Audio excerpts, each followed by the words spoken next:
प्यारे बच्चों नमस्ते। और मैं हूं मंकेश और ये एसेंशियल इंग्लिश ग्रामर का ये 8 यूनिट है और पिछले 7 यूनिट मैंने पढ़ा दिया है। 8 और यूनिट 8 में हम पढ़ने वाले हैं, यहाँ देखोगे आई एम डूइंग यानी प्रेजेंट कंटिन्यूअस। और प्रेजेंट कंटिन्यूअस जिसे हम इम्परफेक्ट टेंस भी कहते हैं या प्रेजेंट कंटिन्यूअस की अगर बात करें, प्रेजेंट कंटिन्यूअस।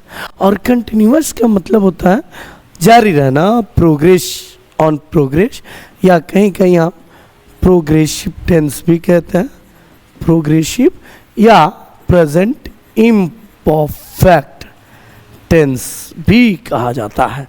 अब एक चीज़ यहाँ समझना आप सब कि जो जनरली जो पहचान होता है, ये पहचान होता है रहा है, रही है, रहे हैं, रहा हूं, इत्यादि इत्यादि। ये और स्ट्रक्चर देखोगे आप यहाँ, तो देखो स्ट्रक्चर लिखना सबसे पहले सब्जेक्ट, उसके बाद एम इज आर यूज किया जाता है और उसके तुरंत बाद हम वर्ब का चौथा फॉर्म, और वर्ब के चौथे फॉर्म के बाद हम यूज करते हैं यहाँ हम ऑब्जेक्ट का। देखो एक चीज़ यहाँ गौर से समझना है हमें कि वर्ब के जो चौथा फॉर्म होता है, यानी वर्ब के पहले फॉर्म में हम ING जोड़ देते हैं, ये वर्ब का चौथा फॉर्म। और जनरली इसे हम प्रेजेंट पार्टिसिपल फॉर्म भी कहते हैं, प्रेजेंट पार्टिसिपल फॉर्म भी कहते हैं। आई होप कि ये बिल्कुल समझ में आ गया होगा।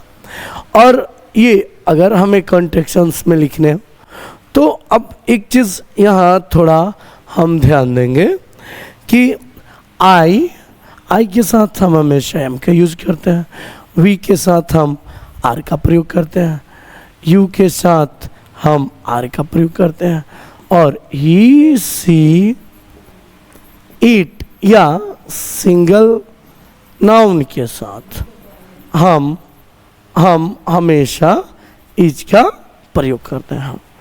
देखोगे आप की और दे के साथ भी हम आर का प्रयोग करते हैं। अब इसे कॉन्ट्रैक्शंस यानी शॉर्ट फॉर्म में कैसे लिखते हो, तो देखो शॉर्ट फॉर्म यानी ये नेसेसरी हो जाता है जब आप स्पोकन कर रहे होते हो। जैसे आई एम को हम लिखेंगे I'(M) और VR को लिखते हैं हम V'(RE) और UR को हम लिखते हैं U'(RE) और दे आर को हम लिखते हैं दे'(RE). ये कॉन्ट्रैक्शन यानी शॉर्ट फॉर्म में बोलने का या लिखने का तरीका बहुत ही लाजवाब है। अब यहाँ हम बात करें तो यहाँ देखोगे एंड आई डू यानी प्रेजेंट सिंपल, और प्रेजेंट सिंपल का हो या प्रेजेंट इंडेफिनिट का हो, दोनों को कंपेयर करते हुए हम आज की क्लास करने वाले हैं। तो देखोगे यहाँ कि जैक इज वॉचिंग टेलीविजन, यानी Jack is watching television, Jack television देख रहा है। He is not playing the guitar, वह गिटार नहीं बजा रहा है। तो मैंने बोला ना कि थर्ड पर्सन सिंगुलर नंबर हो उसके साथ हम हमेशा इसका प्रयोग करते हैं। तो Jack is watching television, Jack television देख रहा है या टीवी देख रहा है। मंकेश सर अंग्रेजी पढ़ा रहे हैं तो मंकेश सर इज टीचिंग इंग्लिश, वे लोग आ रहे हैं, दे आर कमिंग। और मैं नहीं पढ़ा रहा हूँ तो आई एम नॉट टीचिंग, ऐसे बोल सकते हो। But Jack has a guitar, लेकिन जैक के पास एक गिटार है।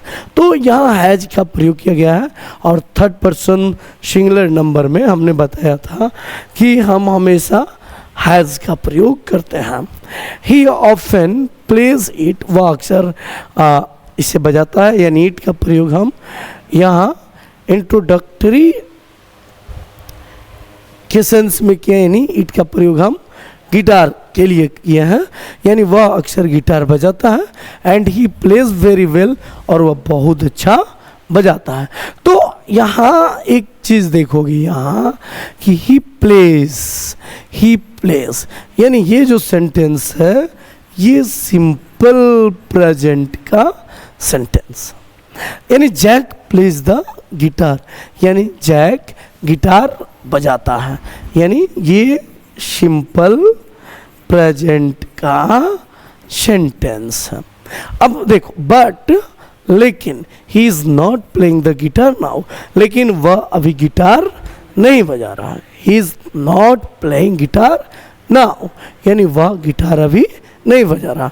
Is he playing the guitar, ये जो देखोगे सेंटेंस, ये सेंटेंस ये इंटेरोगेटिव सेंटेंस है, यानी इंटेरोगेटिव सेंटेंस बनाने के लिए हम सबसे पहले लिखते हैं एम इज आर, यानी एक्सिलरी वर्ब, और उसके बाद लिखते हैं सब्जेक्ट, और उसके बाद लिखते हैं बिफोर, और उसके बाद लिखते हैं हम ऑब्जेक्ट लिखते हैं, और क्वेश्चन पंक्चुएशन का जरूर यूज करते हैं। तो एम इज आर सब्जेक्ट और बिफोर, और उसके बाद हम ऑब्जेक्ट। और मैंने बताया भी है कि बिफोर को प्रेजेंट पार्टिसिपल फॉर्म भी कहा जाता है। अब यहाँ देखोगे तो Jack plays the he, but he is not playing the guitar now, लेकिन वह अभी गिटार नहीं बजा रहा है। And he playing the guitar, क्या वह गिटार बजा रहा है? तो यहाँ नो ही इजंट, यानी ये जो है ये कॉन्ट्रैक्शंस में यूज किया गया है, कॉन्ट्रैक्शंस में, नहीं वह नहीं बजा रहा है।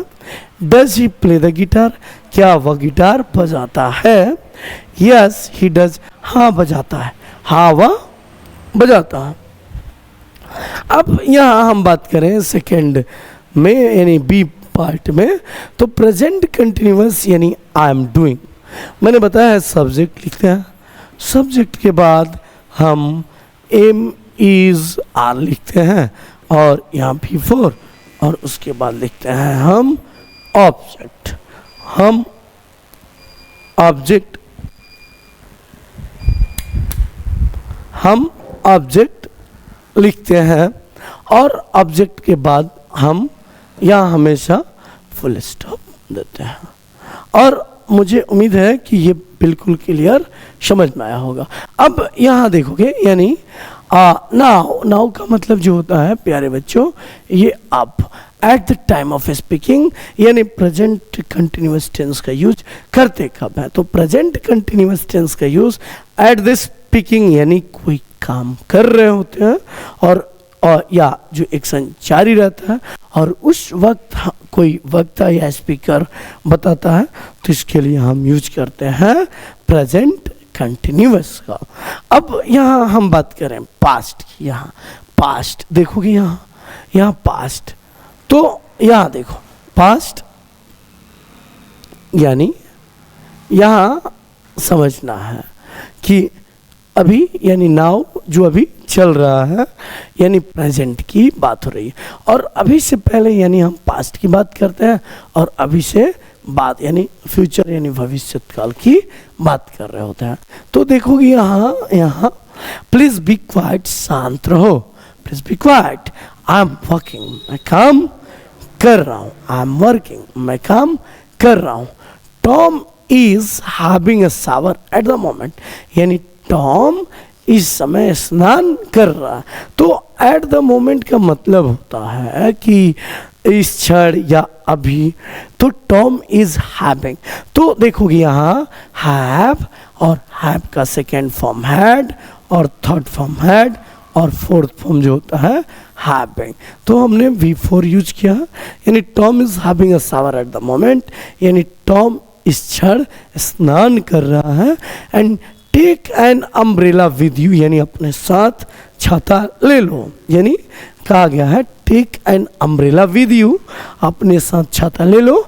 इट्स रेनिंग, तो देखो यहाँ इट्स रेनिंग का मतलब है इट इज रेनिंग, यानी at the time of speaking, यानी बोलते वक्त बारिश हो रही है, यानी इट्स रेनिंग या इट इज रेनिंग, बारिश हो रही है। You can turn off the television, यानी आप टेलीविजन बंद कर सकते हो। You can turn off television, I am not watching it, मैं टेलीविजन नहीं देख रहा हूँ।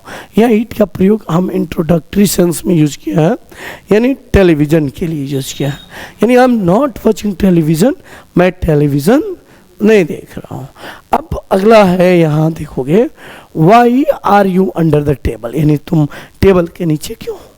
Y are you under the table, तो इसमें देखोगे आपकी इसमें प्रेजेंट इंडिफिनिट, प्रेजेंट कंटिन्यूअस और प्रेजेंट कंटिन्यूअस और प्रेजेंट इंडिफिनिट के अफर्मेटिव, नेगेटिव, WH सारे के सारे सेंटेंसेस का यूज किया गया है। तो why are you under the table, आप टेबल के नीचे क्यों हो। व्हाट आर यू डूइंग, क्या कर रहे हो, यानी तुम क्या कर रहे हो। ये आई होप कि ये समझ में आ गया होगा। अब आगे चलते हैं यहाँ कि मैंने बोला कि प्रेजेंट सिंपल, यानी जब हम बात कर रहे होते हैं हम प्रेजेंट की बात कर रहे हैं, और प्रेजेंट के ठीक पहले जब एक्शन होता है तो ये होता है पास्ट में, और बाद की अगर बात करें तो ये होता है फ्यूचर। अब देखो यहाँ सिंपल प्रेजेंट के यहाँ बहुत सारे सेंटेंसेस दिए गए हैं। I work every day from 9 o'clock to 5:30, यानी मैं प्रतिदिन 9 बजे से 5:30 बजे तक काम करता हूँ। And Tom has a shower every morning, और टॉम प्रतिदिन मॉर्निंग में स्नान करता है। And it rains a lot, देखोगे यहाँ ईट और इट के बाद हमने यहाँ यूज किया है रेन्स, यानी वर्ब का 5वां form. It rains lot in winter, यानी विंटर में बहुत बारिश होती है। I don't watch TV very often, यानी मैं अक्सर टीवी नहीं देखता हूँ। एंड अगला लास्ट है जिसमें what do you usually do at weekend, यानी आप वीकेंड में क्या करते हो, यानी आमतौर पर आप वीकेंड यानी छुट्टी के दिन क्या करते हो। आई होप कि ये समझ में आ गया होगा।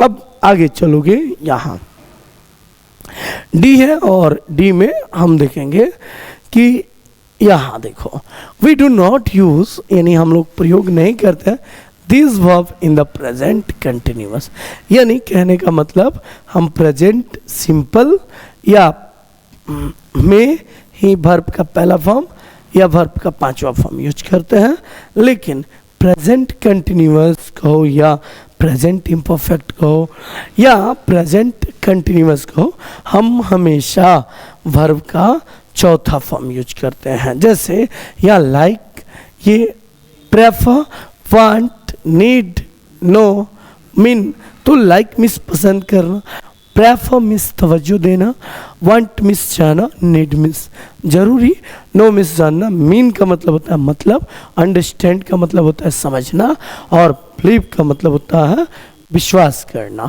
और रिमेंबर याद करना, फॉरगेट का मतलब होता है भूलना। तो ये चीज़ें देखोगे तो हमने बताया कि कभी भी प्रेजेंट जो सिंपल होगा इसमें हम वर्ब का पहला फॉर्म या वर्ब का 5वां फॉर्म यूज करते हैं। लेकिन अगर हमने बताया कि प्रेजेंट कंटिन्यूअस की बात करें, प्रेजेंट कंटिन्यूअस, तो देखोगे या क्या यूज करोगे, तो वर्ब का चौथा फॉर्म, यानी अगर इसे बात कहो तो प्रेजेंट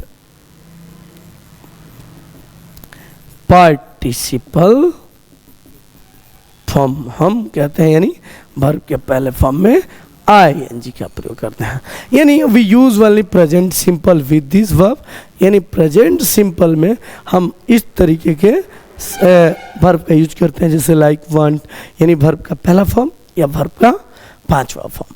तो देखो कि आई एम टायर्ड, मैं थका हूँ, and I want to go home, और मैं घर जाना चाहता हूँ। Do you know that girl, यानी क्या आप उस लड़की के बारे में जानते हैं या क्या उस लड़की के बारे में जानते हो। यस, हाँ, but I don't remember her name, लेकिन मुझे उसका नाम याद नहीं है। But I don't remember her name, लेकिन मुझे उस लड़की का नाम याद नहीं है। और यहाँ भी देखोगे आई डोंट यूज़ किया गया, डू यू का यूज़ किया गया, आई वांट का यूज़ किया गया, यानी ये सारे के सारे क्या है, सिंपल प्रेजेंट टेंस है।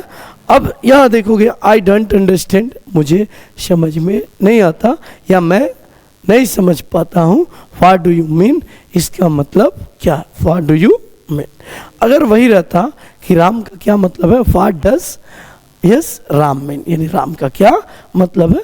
तो आई होप कि ये यानी यूनिट 8 भी आप सभी को समझ में आ गया होगा और आप बने रहें। और अगला जो यूनिट होगा ये होगा unit 9, I have and I got. तो ये आपके लिए बेहद लाजवाब क्लास हो सकती है और आप इस तरीके से आप देखें और आप अपनी इंग्लिश बेहतर से बेहतर करें डेजल के साथ जुड़कर। Thank you.